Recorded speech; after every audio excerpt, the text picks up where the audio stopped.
There is one major buzzword that everyone thinks when they think of animal shelters: no kill. But what does that actually mean? To most people, it means that those shelters do not euthanize animals for any reason at all. And that is so far from the truth. And welcome back. Today I wanted to do the first part of kind of a series. It's going to just give everyone a basic rundown of animal welfare in general. This first episode, we're going to talk about the different kinds of sheltering that you might see over the internet or in your hometown. They really run the gamut from like what you consider the county pound and like sanctuaries and rescue organization. You can even get into like wildlife sanctuaries and zoos as a form of sheltering. We are not going to do that today. Today we're going to get into organizations that only serve companion animals. Those are your dogs, your cats, your rabbits, and all your assorted rodents like hamsters and mice and stuff like that. I have some notes down here, so if I keep looking down or it's a weird cut, just know that I'm like referencing notes. First, let's go back. In the 1800s, there were several small organizations that called themselves the Societies for the Prevention of Cruelty to Animals. Small nonprofit groups dedicated to mostly stopping harmful animal practices, and back then it was mostly focused on like working animals, farm animals like horses that would pull carriages or pull like goods to and from cities, and farm animals like cattle. So in the UK, 1824, the Royal Society for the Prevention of Cruelty to Animals, RSPCA, was founded. That was the first major animal welfare charity. So that was the first like organized group with one common goal to exist and for, you know, the good of animals. And I wasn't in the field when I saw the Drunk History episode about Henry Bergh. He was the founder of the American Society for the Prevention of Cruelty to Animals, the ASPCA. I'm sure you've all seen their commercials. Henry Bergh founded that organization in 1866. From there on, it kind of was like slowly building up, getting more supporters and things like that. The famous story that is in the episode is when he saw a carriage driver beating his horse and he stepped in to stop it. So again, he was more focused on stopping cruelty to working animals. Strays weren't really a concern yet at that point. They were just kind of like in the periphery. They existed. No one really cared. However, a few years later, Caroline Earle White ended up founding the first, what is considered the first municipal shelter in Pennsylvania. With a backing from the mayor of Pennsylvania at the time, they gave her, I think it was like $2,500 to kind of help fund build that building and those services to like deal with the strays of Pennsylvania. What we mean by deal with them is basically eradicate them. So there were a ton of horrible practices put into place to kind of get rid of the stray population.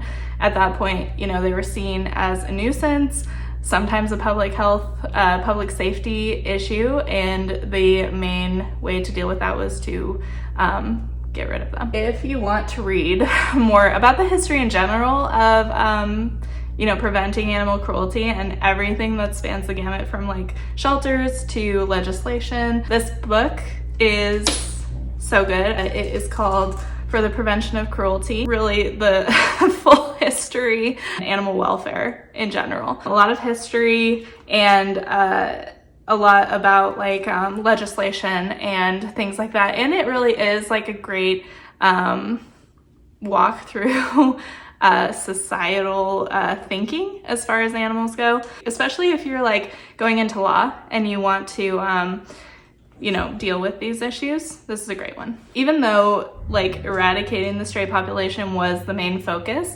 a lot of people were really struggling to see like strays as different from their pets. Public perception was kind of changing in the early 1900s. One of the women involved in one of these societies had traveled to, I think it was France or somewhere in Europe, and had found a no-kill shelter where they were like, no, we're working with these strays and we're gonna find them homes and we're not just gonna kill them. She kind of brought that back to the US and New York, and they really started to kind of change their focus as far as what they were going to do about these stray animals. So in the early 1900s is when sheltering really flourished. More societies were, you know, getting funds and lobbying to build, you know, physical shelters and work on rehabilitation and you know, getting these animals good homes. Perception kind of changed to not killing an animal unless it was like severely ill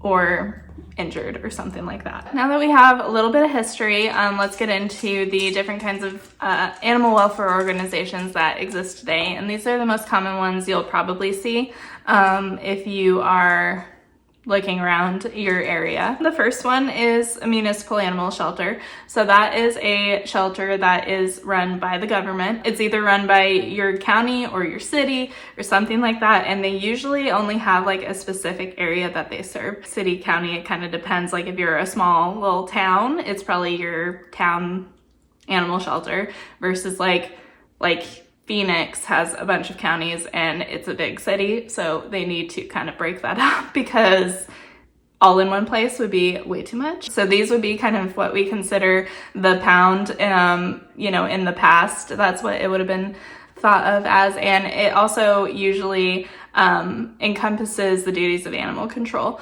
So if you're calling animal control for like a stray dog or something, they are going to come pick up that dog and bring it to the municipal shelter. So municipal shelters are normally funded by tax dollars. The big thing to take away with municipal shelters is that there's something that's called open admission. So basically they have to take any animal that is brought to them with it that is in their jurisdiction. If you're talking about like Phoenix, like there are several counties, you say Maricopa County.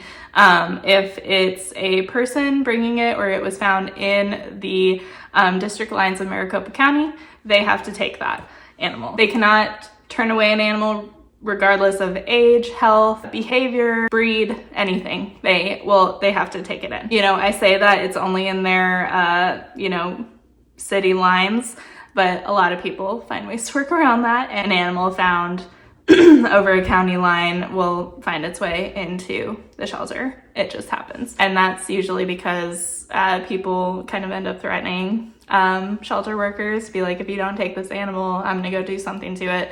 And, you know, so obviously we're not gonna let anything happen to an animal, however serious those people are about those threats. But just know that, like, ideally, it would only be Maricopa County's getting its animals, Yuma County is getting its animals, and we're all like staying in our lanes. Depending on their funding and their management, normally municipal shelters are going to be what people have called kill shelters. So these are shelters that will euthanize for space.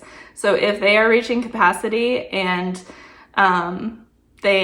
more are coming in, they are going to make decisions to euthanize animals so they have more space. And that is basically what a kill shelter is. I hate that word. It's so dumb.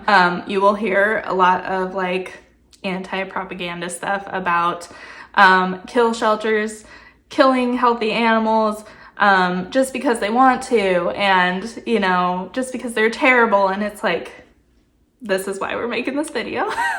Because nobody working at a shelter wants to kill animals. Nobody working at an animal shelter, an animal welfare organization, wants to see animals die. The main thing they don't also want to see is animals suffer. You know, open our minds to what they are dealing with. Like I said, municipal shelters handle animal control. So they're going to handle all of the animals on the side of the road that have been hit by cars, all of the animals that are kind of going around with terrible health issues and are suffering. Most municipal shelters will have some kind of veterinary staff, and that staff will kind of make decisions in the moment about like, is this treatable? How treatable is it? What is the outcome? If like an animal has 3 broken legs, you know, they need to not suffer anymore. When it comes to space, if they're making those decisions, they are going to look at a number of factors first. So they're going to look at behavior, health, and then age usually. So those are going to be like, what's the probability of us adopting out a 15-year-old dog with masses all over its body? You know, the staff really tries its best to make decisions based on the animals, but the reality is that municipal shelters are severely overrun. There are just so many animals is basically the issue, and there are more coming into the world every day. And so when they are not responsibly, you know, adopted or something like that, they end up at a municipal shelter. So many are coming in. We're talking like thousands a month. A shelter I worked at before took in like 40 a day. But if you don't have the resources, whether that be staff, money, space in general, you do have to make those decisions, and giving everyone a fair shot as much as you can. They also are usually the place where animals will serve bite quarantines. So if an animal bites a human and they draw blood, they have to serve usually a 10-day quarantine. And that is to make sure that they don't have rabies. They stay at the municipal shelter for 10 days. They have very minimal, if at all, any handling. Usually it's no handling, because if they have rabies, then they're gonna bite someone else. Even though we haven't had rabies in a domestic population for years and years. I think the only case that you're gonna find is a dog that came from Egypt into here and ended up having rabies, but it didn't get spread. So we don't have, you know, a real like issue with it, but we do have to be careful, because if an unvaccinated animal gets bitten by a wild animal with rabies, obviously that could end up being a thing. If they have had multiple bites, that goes more into legal things that involve animal control and things like that. So it all kind of goes through the municipal shelter. Municipal shelters need to have space for all of the strays, all of the owner surrenders, anything. If someone wants to surrender their animal for whatever reason and they live in that county, they can. They have to have space for owner surrenders, strays, and then bite quarantines. So it's a lot. And that is why like a lot of these municipal shelters have a bad rap, because they are so overwhelmed and have very, very little public support, because they are kill shelters. I want to take this opportunity to thank anyone working in a municipal shelter, because I understand the struggle and it is so hard. Next, we're going to move on to privately owned, nonprofit, no-kill shelters. They don't have as much of the constraints of municipal shelters. They have to abide by city, federal codes and things like that, but generally they don't have to deal with like anything dealing with animal control or anything like that. They kind of have a free rein to decide how they're going to run it and what they're going to do with it. Usually these shelters are not open admission. A lot of them will get animals from partnerships. They will work with municipal shelters in general from all around to kind of choose animals to bring in. Municipal shelters will put out pleas for shelters like nonprofit ones to take animals, whether it's for behavior or medical or anything like that. They will put out pleas, and then a lot of these nonprofit shelters have partnerships where they go regularly and pull animals. It is a very vital part of like the animal welfare system. Usually the financing for these shelters is based on donors and fundraising. They are usually much more well-funded.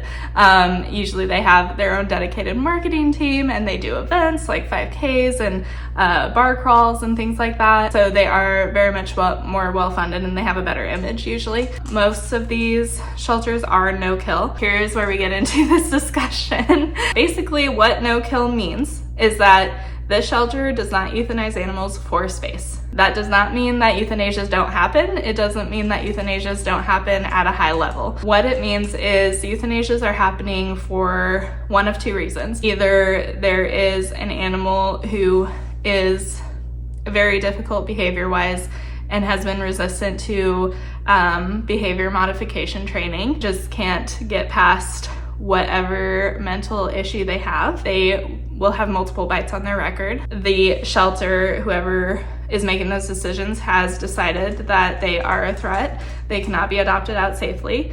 So the best course is humane euthanasia. And the other reason is going to be like medically a health issue. So usually these animals are terminally ill, suffering actively. The illness is just ravaging their system and they're not going to be able to come through, where we need to euthanize. It's either we're going to euthanize them or they're going to die on their own. Usually that is for things like parvo, distemper. We need to make those decisions for the animals so that they're not suffering. That is where it gets really hard, but that is also where you can get a high rate of euthanasia even at a no-kill shelter, because if you are a nonprofit no-kill shelter and you have all these resources and you have a huge medical like setup and things like that, you're going to take on cases and treat things that a lot of other places might not. You're taking that risk of you might have to have a higher rate of euthanasia if you're going to treat these things. And those are all discussions that like CEOs and boards of directors have when they're making decisions about how they're going to run their shelter. It is a fine line between what are we going to treat, what is the outcome of that, and how many are we going to pull through. But at the same time, a lot of those animals, it's like, you know, we're doing it for the animals. We're treating treatable things. Whatever the outcome is, we've done our best for them. You know, these shelters are not open admission, so they can say no to whatever they want to at any time.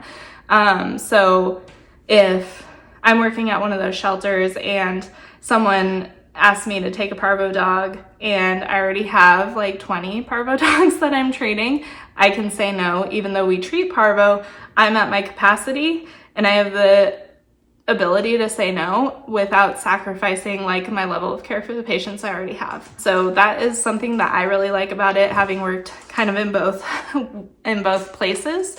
It is, you get into a mindset of you want to treat everything and you never would say no, because that's where I came from, was an open admission shelter. So I have a problem saying no, but at the same time, like over you know, my time working at a nonprofit, it has been really nice to be like, I have 40 cats that I need to give ringworm baths to, and I have all this other stuff, all these other patients. I do not have the capacity to take on 1, 2, 3 more ringworm cats. Like, I just can't. It is nice to have kind of that ability to kind of help safeguard my mental health and the mental health of other people taking care of these animals. The last one I want to talk about is rescues and sanctuaries. So usually you'll see like rescues that are breed specific. So like German Shepherd rescues and Chihuahua rescues and Pit Bull rescues, they really only take specific breeds. Usually if whatever is going on, depending on how well funded they are, which they're usually funded again by donors and fundraising, depending on how well funded they are, they might decide to take on difficult cases. So like broken legs and things like that, and try to, you know, fix them and get them adopted. Or they might take on older animals that just kind of need a foster home to Luna. So they might decide to take in older animals that just need a foster home to kind of like live out their golden years and until they seem like it's their time, and then they'll humanely euthanize them. Very rarely do they have a brick and mortar shelter. A lot of them are foster based, and that means that almost all of their animals are in foster homes, which is amazing. Like, coming from my sheltering experience, it's just like, how did you find that many foster homes? I don't know. But I think a lot of people also like sign up to be fosters and then end up adopting, and you call that foster fail. Usually they don't have like a shelter. They might have an office where they or like a storefront or something like that where they can process adoptions, but usually all of the animals are living in foster homes, which is great because then they can work on behavior issues. The foster family is going to be really involved in like medical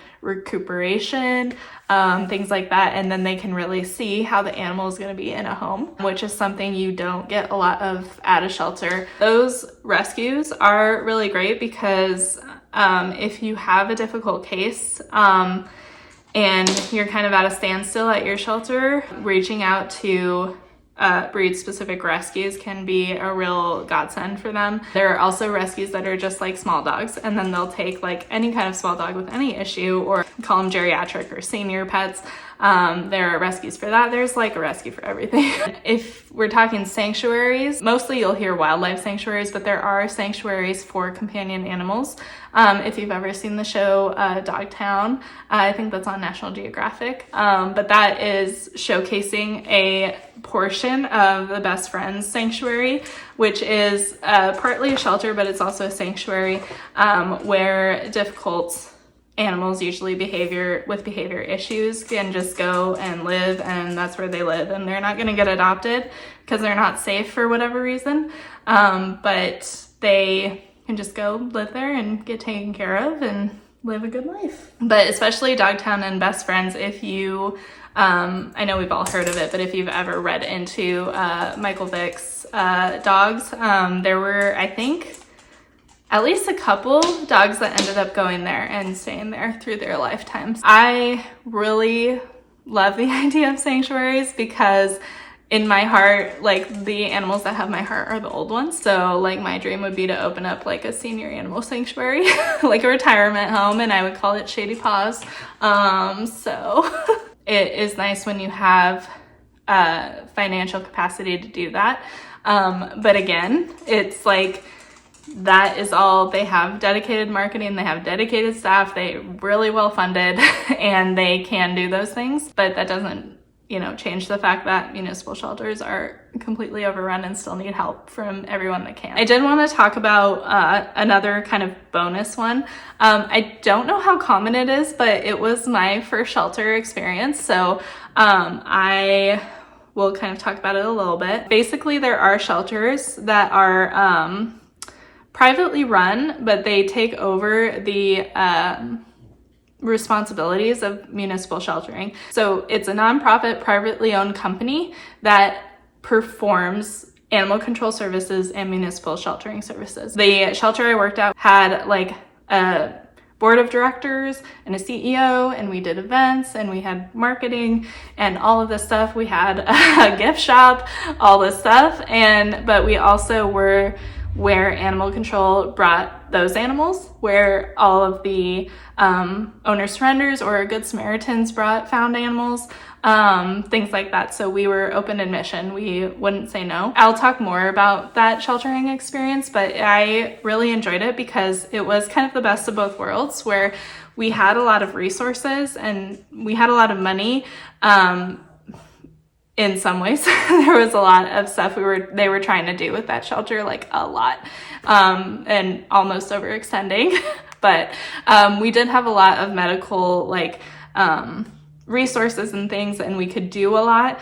But at the same time, that brought in a lot. So it was kind of like this balancing act, but we were able to treat a lot of stuff that a lot of other shelters, like a lot of other municipal shelters, don't. It was really nice to feel like we are helping as many animals as possible. Like, I was never involved in decisions whether to take or not to take animals because we were open admission, but even if we were making those decisions, I wasn't involved in them. And so it was like, I would never be like guilty about, oh, there's a Parvo dog and we didn't treat it, even though we could have. It's like, I never felt that way. And obviously, at my current shelter, if it's like Parvo, I always say yes to it because it's got a sweet spot in my heart. But I would say no to like ringworm because those are kind of more easier for them to place. You just kind of have that good personal sense of like, I'm doing the most good that I can. And so I really enjoyed that. But I don't know, again, how common those kinds of shelters are, but I do really enjoy that type because you do kind of get the best of both worlds. There are drawbacks, obviously. There's drawbacks to everyone. They all kind of work together and they all support each other. We would be euthanizing so many animals if it weren't for nonprofits that are willing to take those animals in and give them the treatment they need or find families for them. So it's all working together. Because of that, we do not need to be only supporting one. We do not need to be villainizing another. They are all working together to do the best they can to treat and find homes for as many animals as possible. And I really need people to get that into their head, because without support from the public, municipal shelters are just going to get worse. Even with as many nonprofits as there are, those nonprofits are also like overwhelmed. They will take to their capacity, and like in my case, we've taken over capacity before, even though we are a nonprofit and we're not open admission. The pressure is insane, and I can't even imagine it for a municipal shelter that doesn't have like any public support. The kill versus no kill thing is just kind of like not even a conversation point, because we're all working to the same goal, which is to find these animals homes and get them treated and rehabilitated. We need to support all of our organizations. That is basically the main takeaway. Support all the shelters everywhere. I hope this helps you understand a little bit more of the sheltering system. Luna's here to say goodbye. So I hope that helps you understand a little bit more about the sheltering system and all of the different types of shelters that exist. I will see you for the next one. We're going to go into the shelter and talk about all the different departments within a shelter that kind of make it run and make it do its thing. Thank you for watching. I hope you have a good one, and I will see you next time.